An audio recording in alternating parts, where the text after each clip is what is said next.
Hello bachcho, let's see the question.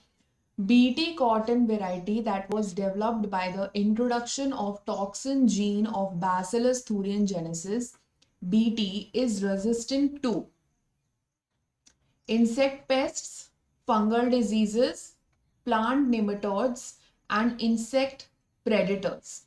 So question ये पूछा है कि जो हम बीटी कॉटन बनाते हैं which is a transgenic crop, तो इसमें हमने बैसिलस थूरिनजेनेसिस बैक्टीरिया से एक टॉक्सिन जीन इनकॉर्पोरेट करी है इस प्लांट के अंदर।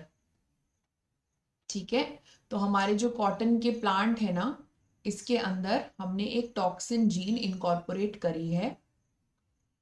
तो ये जो टॉक्सिन जीन है वो इस बीटी कॉटन को किसके अगेंस्ट रेजिस्टेंट बनाती है?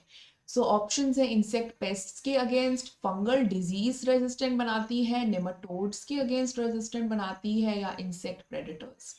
सो इसका जो करेक्ट आंसर है वो है इंसेक्ट पेस्ट्स के अगेंस्ट। आइए इसको समझते हैं कैसे।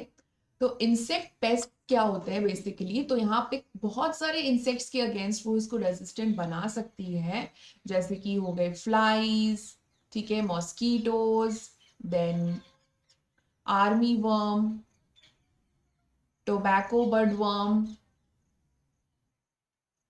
ओके,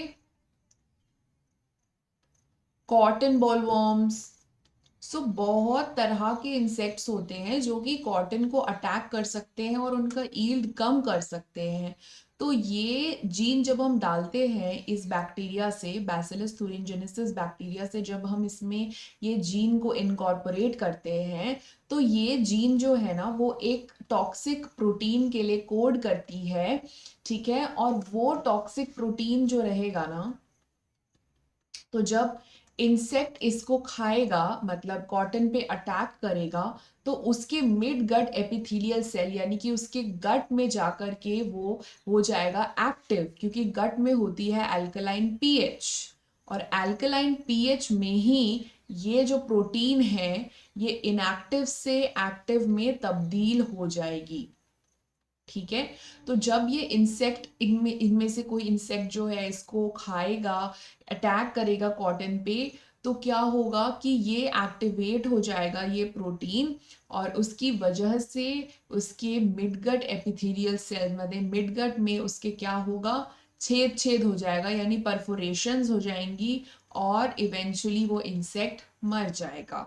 सो यहाँ पे इंसेक्ट ही सही जवाब होगा। बाकी अगर हम ऑप्शंस देखें तो बी में दिया है फंगल डिजीजेस, तो फंगस से नहीं बचाता है ये जीन, ये टॉक्सिक रहता है, तो फंगस रेजिस्टेंटली नहीं दे रहा। प्लांट नीमाटोड्स, तो नीमाटोड्स जो एस्केलमेंथिस की मेंबर्स होते हैं, तो उनसे भी नहीं बचा रहा। ये जो प्रोटीन है ना, that is a insecticidal protein, यानी इंसेक्ट को किल करने वाला प्रोटीन होता है।